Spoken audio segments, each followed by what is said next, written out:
Have you ever had one of those days where you're sitting on the couch, phone in hand, telling yourself, I'll get up in just 1 minute, and suddenly it's 45 minutes later?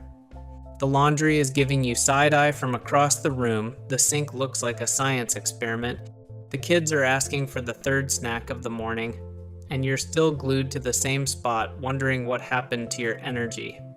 And then it hits you, that heavy mom guilt. You start thinking, why am I like this? Why can't I just get things done? Am I being lazy? If any of that feels a little too familiar, trust me, you are so not alone. More moms go through this than you think, we just don't talk about it. In today's video, we're breaking down what's really behind those so-called lazy mom moments, and spoiler, it's not because you're lazy. We're going to share simple, practical steps to help you reboot your energy, get back on track, and feel more in control of your day, without overwhelming yourself. This video is for every mom who feels stuck, unmotivated, or constantly behind. Whether you're a stay-at-home mom, a working mom, a new mom, or a mom of teens. If you want to feel productive again, and more like yourself, this video is definitely for you. Understanding lazy mom syndrome. So, before we jump into fixing anything, let's get something straight. Most moms aren't actually lazy. What we call laziness is usually something deeper, something exhausting. Let me break down what's really going on. Mental overload. Moms carry thousands of invisible to-dos in their mind every single day. It's like having 47 tabs open on a computer, and the whole system starts lagging. For example, you're not just making breakfast, you're remembering that the school project is due Friday, the baby has a doctor's appointment, you need to buy more detergent, the car needs gas, and someone still hasn't put the chicken out to defrost. No wonder you feel frozen. It's not laziness, it's overload. Decision fatigue. From the moment you wake up, you're making decisions nonstop. What to cook, what the kids should wear, who needs snacks, what needs cleaning, what bills are due, who's getting a bath first. Imagine doing that every day without a break.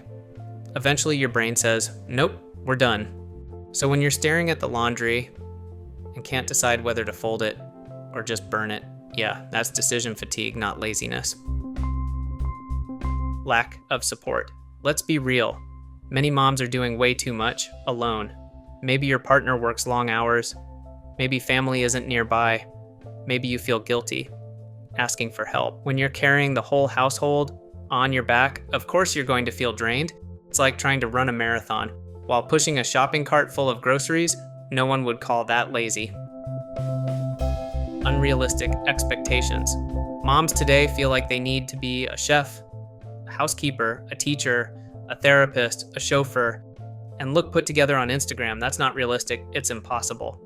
So when you can't keep up with these supermom standards, you feel like you're failing, even though you're doing the work of 6 people. Here's the truth, you're not lazy. You're exhausted, overwhelmed, and running on an empty tank.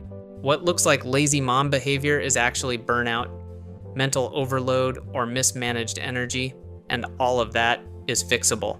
So here are the 6 steps that will help you fix this whole lazy mom situation and get your energy and motivation back.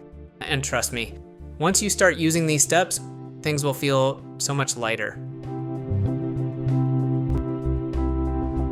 Step 1, identify your energy drainers. Before you can get more motivated, you have to figure out what's draining you in the first place. Most moms think they're tired because of everything, but usually it's a few specific things, stealing most of your energy.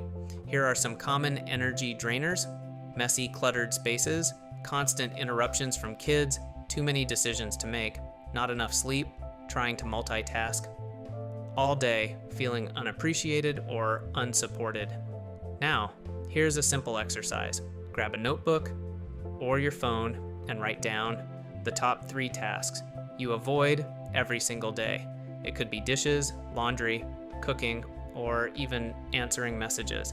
Then ask yourself why you avoid them. Are they overwhelming, boring, time-consuming, emotionally draining? Once you know what drains you, fixing it becomes so much easier. Step 2, create micro habits. Now that you know what's draining your energy, let's make things easier. With micro habits, tiny actions that take 2 to 5 minutes but create big momentum. These are perfect for busy moms who never have a full hour to get things done, but do have small windows throughout the day. Micro habits are powerful because they trick your brain into starting. And once you start, you almost always keep going. Here are some simple examples. Start the laundry. While your coffee brews, it takes 30 seconds and gets the hardest part done. Set a 5-minute timer for tidying. You'll be shocked how much you can clean in 5 focused minutes. Use the one-touch rule. If you pick something up, put it where it belongs right away, instead of moving it from pile to pile. Why do these tiny habits work? Because they remove the pressure. You're not committing to a whole chore. You're just doing a tiny action that gently moves you forward. Over time, these little wins add up and make you feel more in control of your day. Step 3, build a simple routine.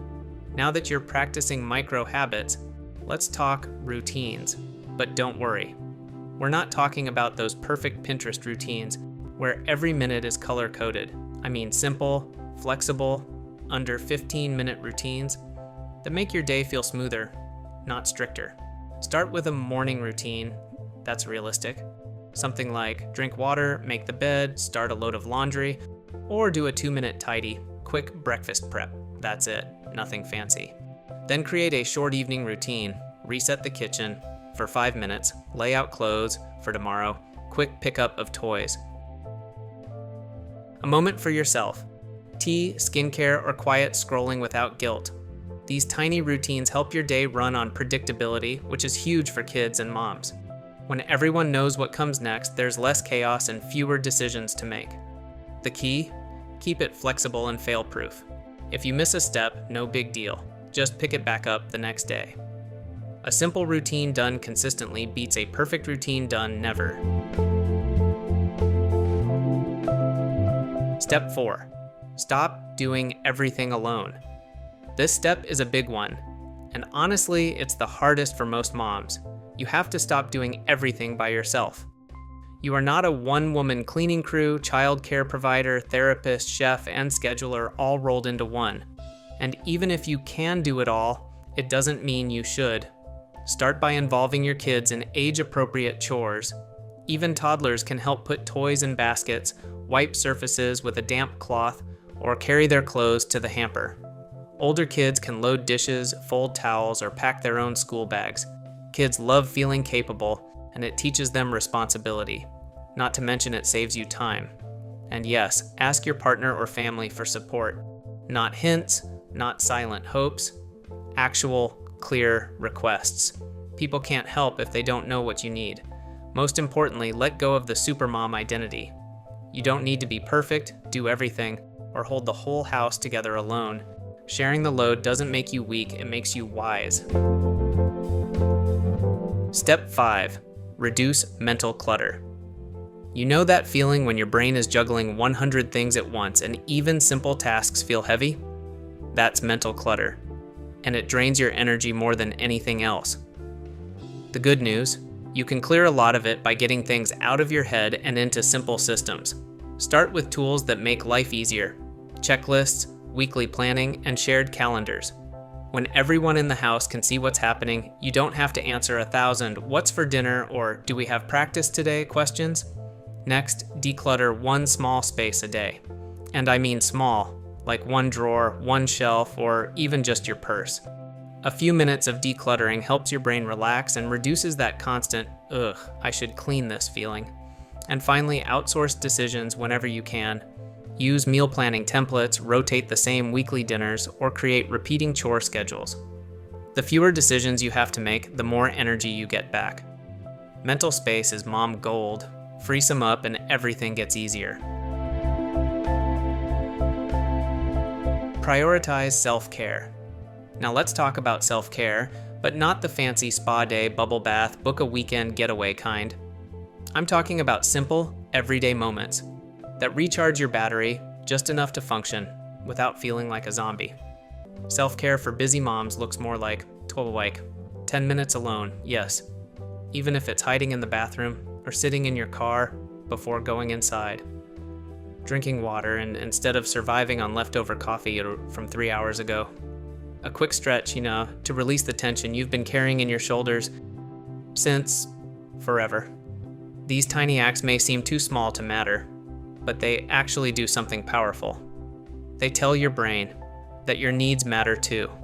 And when you take care of your body and mind, your motivation naturally comes back. You think clearer, you react calmer, and you actually want to do things instead of dragging yourself through the day. Self-care isn't selfish, it's fuel. And a fueled up mom is a more patient, more present, and far less lazy feeling mom.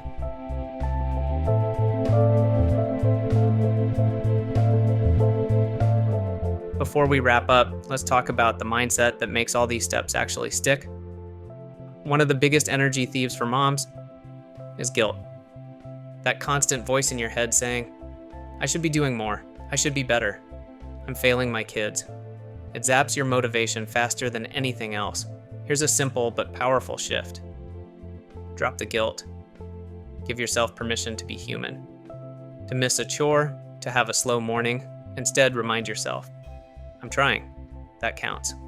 Every small action you take, every micro habit, every tiny win, that matter. And speaking of wins, I celebrate them. Folded one basket of laundry? Check. Got through the morning without yelling? Check. Made 5 minutes for yourself? Check. Recognizing these little wins rewires your brain to focus on progress, not perfection, and keeps your energy flowing. You're not lazy, you're learning to pace yourself, manage your energy, and thrive. If you found these tips helpful, hit like and subscribe, and share in the comments which step you'll try first.